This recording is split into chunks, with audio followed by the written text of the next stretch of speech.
కేంద్ర బడ్జెట్ అనేది కేవలం అంకెల గారిడి కాదు, అది దేశ భవిష్యత్తును నిర్దేశించి ఒక దిక్సూచి. గత దశాబ్ద కాలంగా బడ్జెట్ రూపకల్పనలో అమలులో విప్లవాత్మక మార్పులు వచ్చాయి.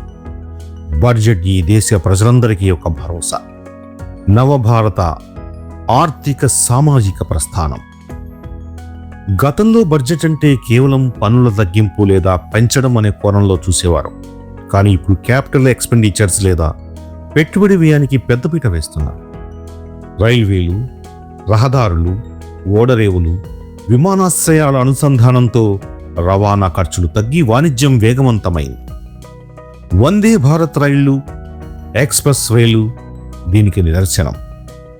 యూపీఐ విప్లవం ద్వారా భారత్ ప్రపంచానికి ఆదర్శంగా నిలిచింది.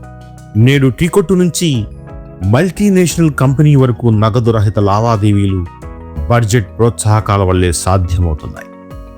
చిన్న తరహా పరిశ్రమలకు గ్యారెంటీ లేని రుణాలు ఇవ్వడం ద్వారా ఉపాధి అవకాశాలు పెరిగాయి. సామాజిక సంక్షేమం విషయానికి వస్తే మధ్యవర్తులు లేని అభివృద్ధి. గతానికి ఇప్పటికీ ఉన్న అతి పెద్ద తేడా డైరెక్ట్ బెనిఫిట్ ట్రాన్స్ఫర్ అంటే డీబీటీ.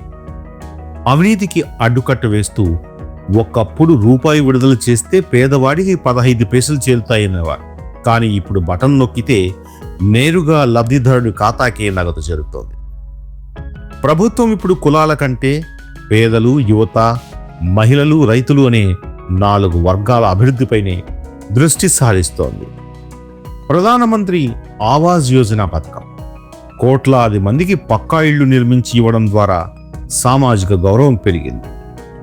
జల్ జీవన్ మిషన్ ద్వారా ప్రతి ఇంటికి నల్లా ద్వారా నీరు అందించడం వల్ల గ్రామీణ మహిళల కష్టాలు తీరాయి. గతంతో పోలిస్తే వర్తమానంలో అనేక కీలక మార్పులు చోటు చేసుకున్నాయి.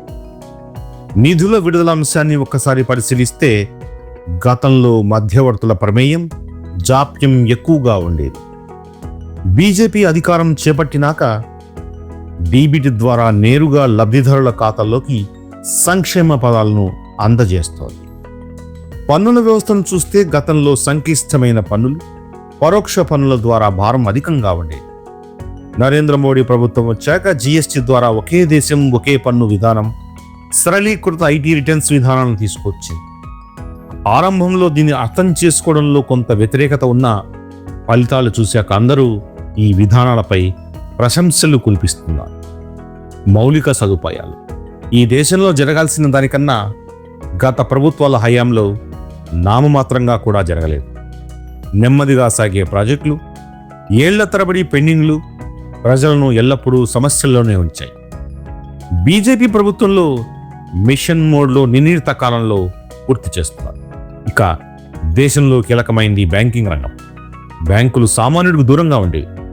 జన్ ధన్ ఖాతాల ద్వారా ప్రతి ఒక్కరికి బ్యాంకింగ్ సేవలను అందుబాటులోకి తెచ్చారు. బ్యాంకు ముఖం చూడని ప్రతి పౌరుడు బ్యాంకు ఖాతాను సులువుగా తెరిచి ఆర్థిక కార్యకలాపాలు నిర్వహిస్తున్నాడు. వైద్యం, ఆరోగ్యం గురించి చర్చించుకుంటే గత ప్రభుత్వాలు వైద్యాన్ని ఖరీదైన వ్యవహారం చేశాయి. బీజేపీ ప్రభుత్వం ఆయుష్మాన్ భారత్ ద్వారా ప్రతి పౌరుడికి 5 లక్షల వరకు ఉచిత చికిత్స అందిస్తోంది. దేశ ప్రజలందరికీ ఆధునిక మౌలిక వసతులు కల్పించాలన్న లక్ష్యంతో నరేంద్ర మోడీ ప్రభుత్వం కేంద్రంలో పనిచేస్తోంది. హై స్పీడ్ రైళ్లు అందుబాటులోకి వచ్చాయి. ఆధునిక రహదారుల నిర్మాణం చురుగ్గా జరుగుతోంది. సామాన్యుడు సైతం డిజిటల్ పేమెంట్స్ మోడ్లోకి వచ్చాడు.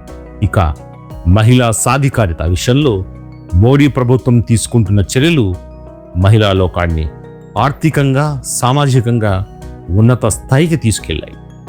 నేడు బడ్జెట్ అంటే కేవలం పద్దుల పుస్తకం కాదు, 140 కోట్ల భారతీయుల ఆకాంక్షలకు ప్రతిరూపం.